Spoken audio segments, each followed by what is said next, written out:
नमस्कार प्यारे दोस्तों, स्वागत है आपका बालाजी एस हिंदी क्लास में। तो इस क्लास में हम बाल विकास एवं शिक्षण शास्त्र का प्रैक्टिस सेट हल करेंगे, जो कि विभिन्न एग्जामों में आए हुए क्वेश्चन आपको मिलेंगे। क्योंकि सीटेट में जो भी पेपर होता है, इसमें प्रैक्टिस सेट बहुत ही आवश्यक है। अगर आप प्रैक्टिस किए रहते हैं तो आपके क्वेश्चन आसानी से हल होते हैं।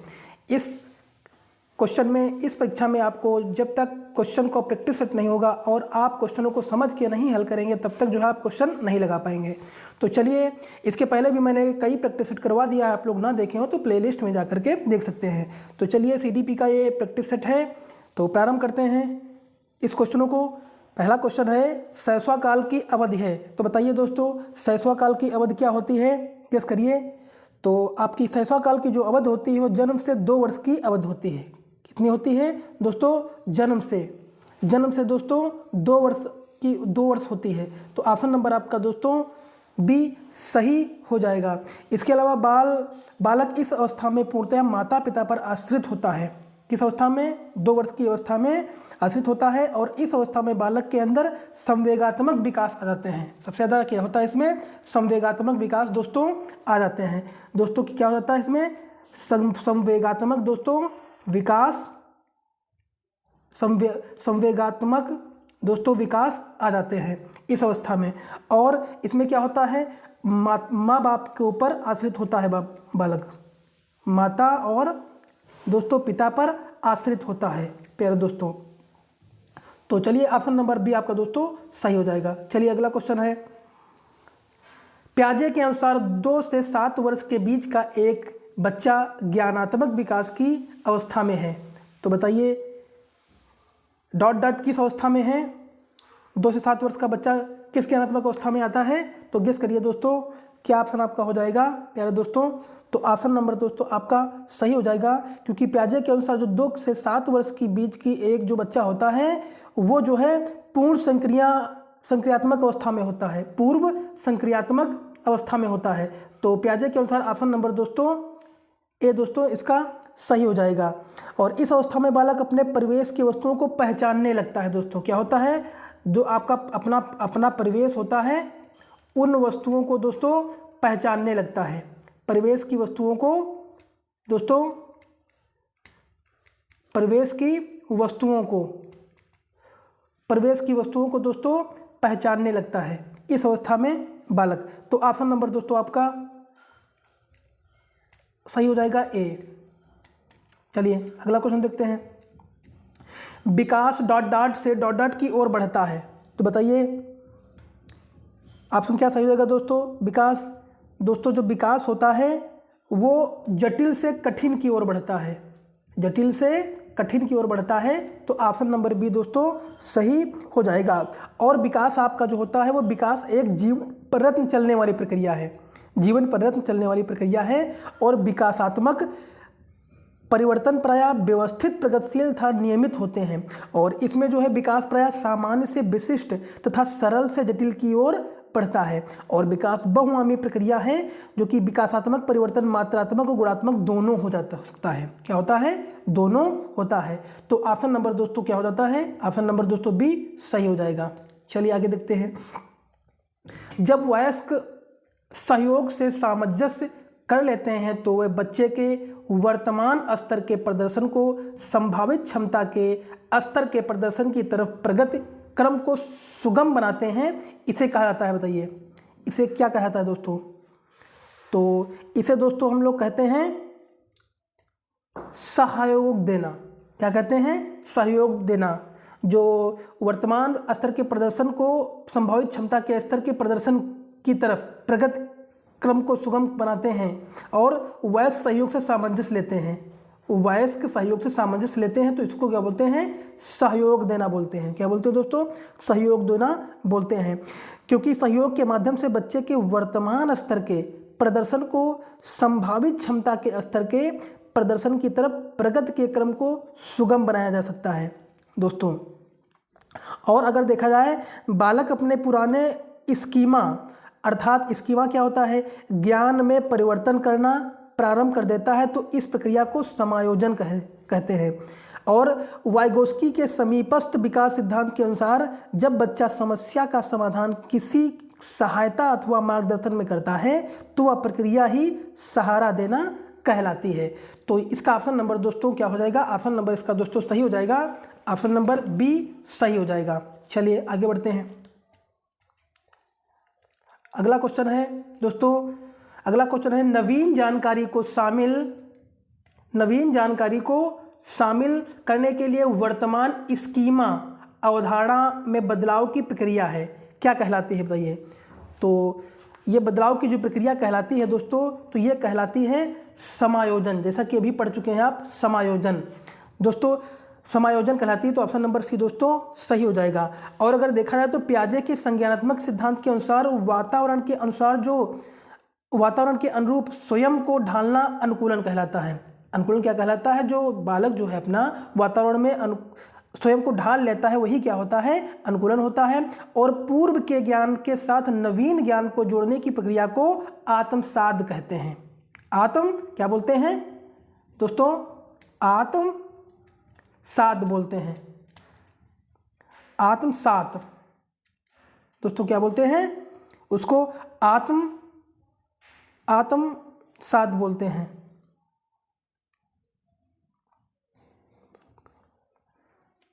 या फिर आप इसको कह सकते हो कि आत्मसात्करण बोलते हैं। तो ऑप्शन नंबर इसका दोस्तों सी प्यारे दोस्तों सही हो जाएगा। चलिए आगे देखते हैं। मध्य बाल्यावस्था में ... के बजाय ... अधिक है, तो बताइए ऑप्शन क्या सही हो जाएगा दोस्तों? इसमें मध्य बाल्यावस्था में बालक क्या होता है? सामाजीकृत के बजाय अहम केंद्रित होता है। इसमें बालक क्या होता है? मध्य बाल्यावस्था में सामाजीकृत के बजाय और अहम केंद्रित होता है, क्योंकि इसमें समाज से संबंध बहुत कम रखता है बालक, लेकिन वो अपने आप में अहम केंद्रित होता है, स्वयं में केंद्रित होता है, अहंकार से केंद्रित होता है। तो ऑप्शन नंबर आपका बी दोस्तों सही हो जाएगा, क्योंकि इसमें जो है बालक क्या होता है? इस अवस्था में बालक बाल्यावस्था से परिपक्वता की ओर उन्मुख होता है।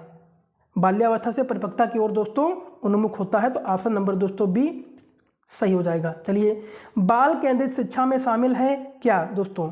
तो बाल केंद्रित शिक्षा में क्या शामिल है? तो दोस्तों ऑप्शन नंबर, आप लोग दोस्तों सारे क्वेश्चनों को, जितने भी आपके इसमें ऑप्शंस दिए गए, सारे ऑप्शंस को पढ़ के तब उत्तर दिया करिए, क्योंकि अगर थोड़ा स्पीड में अगर आपको क्वेश्चन बताया जा रहा है तो क्वेश्चन को पॉज कर लीजिए, क्वेश्चन को रोक लीजिए और आप क्वेश्चन को ऑप्शन देख लीजिए, तब मेरा उत्तर सुनिए। इससे जो है आपकी प्रैक्टिस बहुत अच्छी होगी।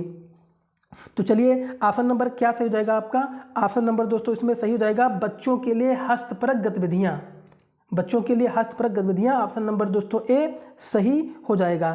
बाल केंद्रित शिक्षा के अंतर्गत जो है बालक की क्षमताओं और रुचियों और अगला जो आपका रुझानों को विशेष महत्व दिया जाता है। इसमें क्या करता है?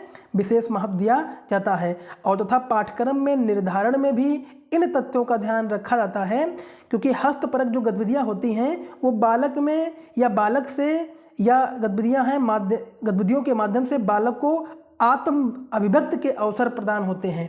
तो ऑप्शन नंबर दोस्तों आपका ए सही हो जाएगा। चलिए अगला है, कक्षाध्यापक ने राघव को अपनी कक्षा में अपने कीबोर्ड पर स्वयं तैयार किया गया मधुर संगीत बजाते हुए देखा। कक्षाध्यापक ने विचार किया कि राघव में बुद्धि उच्च स्तरीय थी, कौन सी? तो ऑप्शन नंबर दोस्तों क्या सही हो जाएगा इसमें ऑप्शन नंबर दोस्तों, यहाँ पे बात आ रही है राघव ने कक्षा में अपने बोर्ड पर स्वयं द्वारा तैयार किया मधुर संगीत बजाते हैं, यानी यहाँ संगीत की बात आती है। मधुर संगीत को सुनते क्या होता है? वो कक्षाध्यापक ने विचार किया। तो इसमें ऑप्शन नंबर दोस्तों क्या सही होगा? जिसे आप, ये क्वेश्चन आपका है, कक्षाध्यापक ने राघव को अपनी कक्षा में अपने कीबोर्ड पर स्वयं द्वारा तैयार किया गया मधुर गीत बजाते हुए देखा। यानी जो आपका बच्चा होता है, वो जो कक्षाध्यापक जो था उसका संगीत स्वयं वो बजा रहा था। तो इसमें कौन सी जो है उच्च स्तरीय बुद्धि है? तो इसमें आप कह सकते हैं संगीत की बात आती है तो आप ऑप्शन गेस लगाएंगे संगीतमय बुद्धि। तो ऑप्शन नंबर संगीतमय बुद्धि, ऑप्शन नंबर सी दोस्तों सही हो जाएगा। चलिए अगला क्वेश्चन देखते हैं। अगला क्वेश्चन हो जाएगा, जब एक शिक्षक यह समझता है कि स्वाभाविक रूप से लड़के गणित में लड़कियों से अच्छे हैं तो यह दर्शाता है कि अध्यापक क्या है, अध्यापक। तो ऑप्शन नंबर दोस्तों आपका सही हो जाएगा, ऑप्शन नंबर बी सही हो जाएगा, जेंडर पक्षपाती, यानी जेंडर पक्षपाती इसको बोलेंगे तो ऑप्शन नंबर बी दोस्तों सही हो जाएगा। क्योंकि लड़के गणित में लड़कियों से अच्छे हैं तो यह उसके लिंग पक्षपात के व्यवहार को दर्शाता है। क्योंकि स्त्री पुरुष के मध्य असमानता का आधार जैविक बनावट ही नहीं बल्कि समाज में प्रचलित मान्यताएं एवं रूढ़ियां अधिक जिम्मेदार होती हैं। क्योंकि लड़के व लड़कियों में पालन पोषण के क्रम में यह मान्यता उसके मन में बैठा दी जाती है कि कठिन कार्य तो लड़कों के द्वारा ही तथा आसान कार्य लड़कियों के द्वारा ही किया जाता है। तो इसको क्या बोल देंगे, ये बोलेंगे लिंग पक्षपाती। ऑप्शन नंबर बी दोस्तों सही हो जाएगा। अगला है दोस्तों, समावेशी शिक्षा मानती है कि हमें dot dot co dot dot के अनुरूप बदलना है। तो बताइए ऑप्शन नंबर क्या आपका दोस्तों सही हो जाएगा। तो इसका ऑप्शन नंबर दोस्तों सही हो जाएगा कि समावेशी कक्षा मानती है कि व्यवस्था को बच्चे के अनुरूप बदलना चाहिए, बच्चे के अनुरूप बदलना चाहिए। तो ऑप्शन नंबर आपका बी दोस्तों सही हो जाएगी। क्योंकि समावेशी शिक्षा के अंतर्गत जो है विभिन्न अक्षमता वाले बच्चों को नियमित कक्षाओं में जिस तरह से सामान्य बालक आपका होते हैं उनके साथ शामिल करना चाहिए। क्योंकि समावेशी शिक्षा के अंतर्गत अध्यापक की यह जिम्मेदारी बहुत अधिक बढ़ जाती है कि कक्षा में ऐसे वातावरण का विकास करे जिससे सभी बच्चे सीख सके तथा कक्षा तथा स्कूल के जुड़ाव कर सके। और समावेशी शिक्षा का मुख्य उद्देश्य संपूर्ण बच्चों को बच्चे के अनुरूप समायोजित करना होता है। तो चलिए इसका ऑप्शन नंबर आपका बी सही हो जाएगा। चलिए अगला क्वेश्चन है, बच्चों में ज्ञान की रचना करने और अर्थ का निर्माण करने की क्षमता होती है, इस परिप्रेक्ष्य में एक शिक्षक की भूमिका है। तो इस शिक्षक की भूमिका क्या होती है। तो दोस्तों ये आपका ऑप्शन नंबर दोस्तों सही हो जाएगा। एक शिक्षक की भूमिका होती है सुगमकर्ता की। ऑप्शन नंबर आपका सी दोस्तों सही हो जाएगा, सुगमकर्ता की। क्योंकि शिक्षक बच्चों में ज्ञान की रचना तथा अर्थ निर्माण की क्षमता में सुगमता की भूमिका का निर्वहन करते हैं। तो ऑप्शन नंबर आपका बी दोस्तों सही हो जाएगा। चलिए आगे देखते हैं। अगला है, इनमें से कौन सी विशेषता प्रतिभाशाली बच्चों की नहीं है। तो गेस करिए कौन सा उत्तर हो जाएगा दोस्तों। तो इसका उत्तर दोस्तों आपका हो जाएगा, निम्न अवस्थीय मानसिक प्रक्रियाएं। ऑप्शन नंबर दोस्तों आपका सी सही हो जाएगा। तो क्योंकि जिन बालकों की बुद्धि सामान्य बालकों से अधिक होती है उन्हें क्या बोलते हैं, सभी लोग जानते हैं कि उन्हें प्रतिभाशाली बालक बोलते हैं। और बुद्धि लब्धि के आधार पर विभिन्न मनोवैज्ञानिकों ने जो प्रतिभाशाली बालकों की विभिन्न सीमाएं बताई हैं, जैसा कि आप लोग कह सकते हैं डनलप ने बताया है, डनलप ने क्या बताया है, ये 132 बताया है प्रतिभाशाली बालकों की बुद्धि। और यहीं पे आप कह सकते हो जो आपका टर्मन है, टर्मन ने क्या बताया है दोस्तों, टर्मन ने आपका 140 बताया है बुद्धि। टर्मन ने क्या बताया है, 140 बताया है, बुद्धिलब्ध वाले बालकों की प्रतिभाशाली माना है। और वही अगर सामान्य तौर पर देखा जाए तो 130 से अधिक बुद्धि वाले बालकों को प्रतिभाशाली बालक माना जाता है। अगर सामान्य रूप से तो 130 के ऊपर जो जिसकी बुद्धि लब्धि होती है वो बालक क्या होते हैं, प्रतिभाशाली होते हैं। चलिए आगे देखते हैं। अगला क्वेश्चन है आपका, कोहल वर्ग के सिद्धांत के पूर्व परंपरागत स्तर के अनुसार कोई नैतिक निर्णय लेते समय एक व्यक्ति निम्नलिखित में से किस तरफ प्रवृत्त होगा। तो बताइए किस तरफ प्रवृत्त होगा। तो इसका ऑप्शन नंबर दोस्तों आपका गेस करिए, जो कि ऑप्शन नंबर आपका दोस्तों सही जाएगा, अंतर्निहित संभावित दंड। देखिए पूर्व परंपरागत स्तर के अनुसार ये है अंतर्निहित संभावित दंड। तो ऑप्शन नंबर आपका ए सही हो जाएगा। जैसा कि आपको लोग जानते हैं कि कोहल वर्ग ने नैतिक विकास के 3 स्तर बताए हैं। कितने बताए हैं, 3 स्तर बताए हैं कोहल वर्ग ने। वो कौन कौन से हैं, तो पहला आपका हो जाएगा पूर्व परंपरागत दोस्तों। पहला क्या हो जाएगा आपका, पूर्व परंपरागत दोस्तों, पूर्व परंपरागत। और आपका दोस्तों पहला हो जाएगा, और दूसरा दोस्तों आपका हो जाएगा परंपरागत स्तर। क्या हो जाएगा दोस्तों, परंपरागत परंपरागत स्तर हो जाएगा। यहीं पे अगर आप लोग तीसरा स्तर मानेंगे इसका तो उत्तर परंपरागत दोस्तों हो जाएगा, उत्तर परंपरागत हो जाएगा। तो ये कोहल वर्ग ने 3 स्तर बताए हैं। जैसा कि आप जानते हैं कि पूर्व परंपरागत के स्तर में इसके अंतर्गत दंड था आज्ञा पालक अभिमुखता आता है इसके अंतर्गत, और परंपरागत स्तर के अंतर्गत इसके अंतर्गत परस्पर एक रूपता अभिमुखता आता है। और इसी प्रकार से उत्तर परंपरागत स्तर में सामाजिक अनुबंध विधि सम्मत अभिमुखता तथा सार्वभौमिक नैतिक सिद्धांत अभिमुखता को शामिल किया है। इसके शब्द दोस्तों टफ हैं थोड़ा, आप लोग कोहल वर्ग के सिद्धांत को देख लेना, ये क्वेश्चन कोहल वर्ग इंपॉर्टेंट है, इससे क्वेश्चन बनते हैं। चलिए आगे देखते हैं। अगला है शिक्षार्थियों की वैयक्तिक भिन्नताओं के संदर्भ में शिक्षिका को चाहिए। शिक्षिका को क्या चाहिए वैयक्तिक भिन्नताओं के संदर्भ में, तो गेस करिए। तो ऑप्शन नंबर दोस्तों आपका सही हो जाएगा।